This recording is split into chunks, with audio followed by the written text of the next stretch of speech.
The image of hip-hop is the salvation of the United States. The lawlessness of hip-hop is what the U.S. should be on. We don't need law no more. We need respect. That's what we need. I respect you, you respect me. Period. Sit. Don't put your hands on me, I don't put my hands on you. Don't go in my pockets, I ain't in your pockets. Leave my daughter alone, I leave your daughter alone. Stay out of my church, I stay out of your mosque, temple, whatever, synagogue. Let me pray in my way, you pray your way. That's America. That's what America was. Every man has a gun and a Bible. The Word of God, and you can't get that, you got this. That's it. And we living and we chilling and we have our land. And we good. That's what America is. And we need to get back to that. That's all. It's a simple thing. Going back to what you were saying about the spirit of 76, the misconception is that all black people in the United States were slaves during the 16, 17, and 1800s, mid-1800s, after the Civil War, with the Emancipation Procrastination, we were declared free on that. Now, for 300 and some odd years, the lie is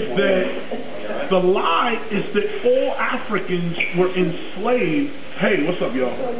All Africans were enslaved during this time. The truth is, slavery begins in Africa. Let's start right here. Talk serious. Make sure the FBI ain't around. The institution of slavery begins in Africa. Throw that idea the white man enslaved us. Lie. First, Africans had this slavery thing on lock. Okay, here's what we gonna do. First of all, I'm gonna invade your village. I'm gonna run up on you because you soft and I don't like your family. But y'all got goats and herds and sheep. So I'm gonna go and raid you. I'm gonna take what's mine, which is the truth. Because I can. If I can, I'm running up on your village. So I can. So I'm running up on your village. Your village fights back. We conquer the village. The men who were fighting us become our slaves. Not the women, not the children. The men that were fighting us, they know the rules. They would have took us as slaves if they captured us. Now, Africa dealt with this for, let's say, I'll be modest and say 5,000 years. Slavery flourishing in Africa. Different kinds of slavery. Different types of ways to sell a human. Among the same race. Most of the time among the same races because of transportation, but it didn't matter. There's reports of two tribes meeting one another, and the chief of one tribe exchanges his daughter for the chief of the other tribe, not on some slave mission, but on the daughter. The king's daughter is a scholar who is going to live in another culture to learn it. And so while she's there, she can do whatever the hell she wants. She's rich, she's intelligent, she meets a guy from that culture, and she marries him. And now the cultures are wedded together, and then that culture becomes a bigger culture. And they vow to defend each other and each other's interests, and they're interwoven themselves into one culture now. That went on too.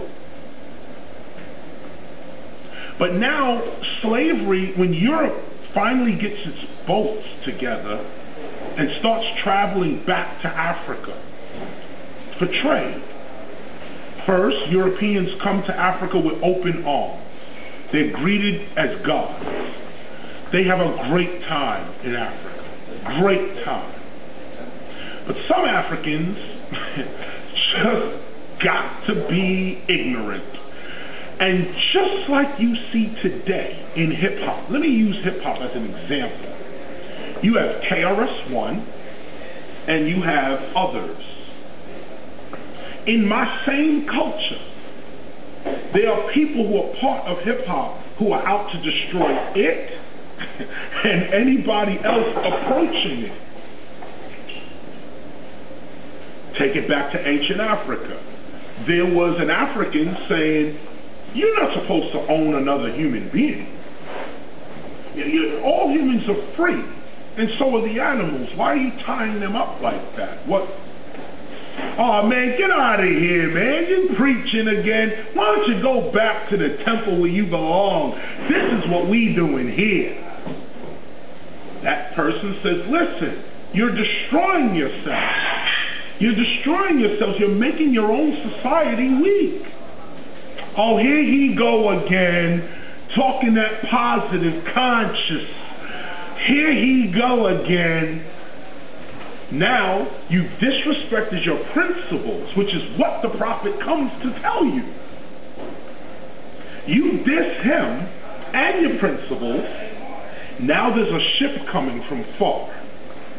They got these strange things sticking out of the ship. It looks like it breathes fire. We never seen anything like this.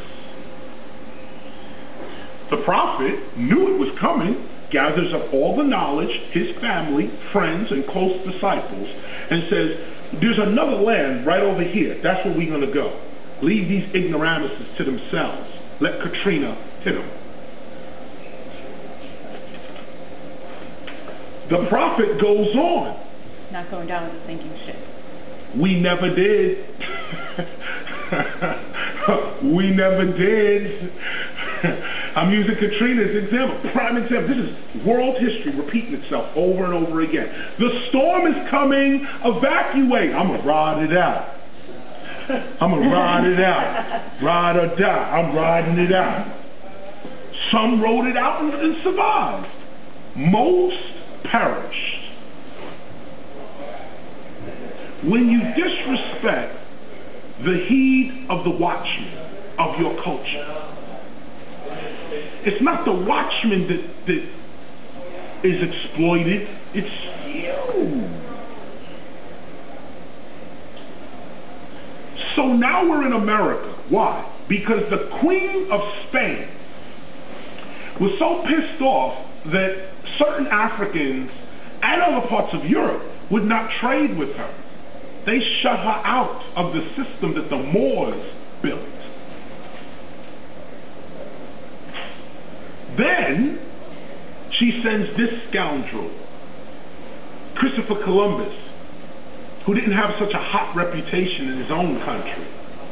All the truth is coming out now. This part of what I'm saying is common knowledge. Discovery Channel, History Channel. Go any, you can back this up with any of that.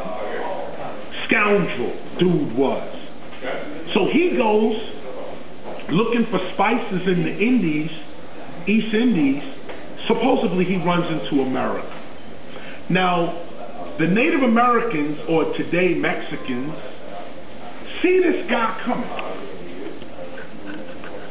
They go for thousands of years. They run and go get my daughter. Imagine a guy trying to sell his daughter home. You know, go get my daughter, go get my son, go get my goat, my hat. We're going to do business here today. But the guy that gets off the ship, you send him your salesman with gold in his hand. Say, look, okay, come on, let's go. Right here. This guy comes and cuts the dude's hair off right on the shore. Take the gold, puts it somewhere, and you're like, wait a minute, he just killed my son. Or my servant, or my... Wait a minute, hold on, am I bugging? Then the guy comes up further, you're like, sir, how you doing? Welcome to... He kills you. Boom, end of story. Your wife is bugging. What the hell? Kills her. Now the whole community's bugging. What is going on? Riot break out. Them big black things you saw sticking out the side of the ship, well, they're called cannons. And now they start blasting. We're taking over. Terrorism at its highest. Financed oppression. Financed oppression. Terrorism. Now, you lock up the chief, you lock up all the people the population. Check any world history, of conquest and takeover.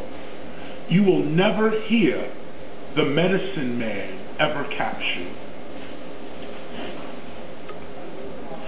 The priestess or the priest of the culture are never captured. Never. Why? Several reasons. One, the priesthood has advanced knowledge. The real psychics, they know what's happening. They know what's coming. They even know how to stop it. But when your own people disrespect their own principles, even the medicine man can do nothing.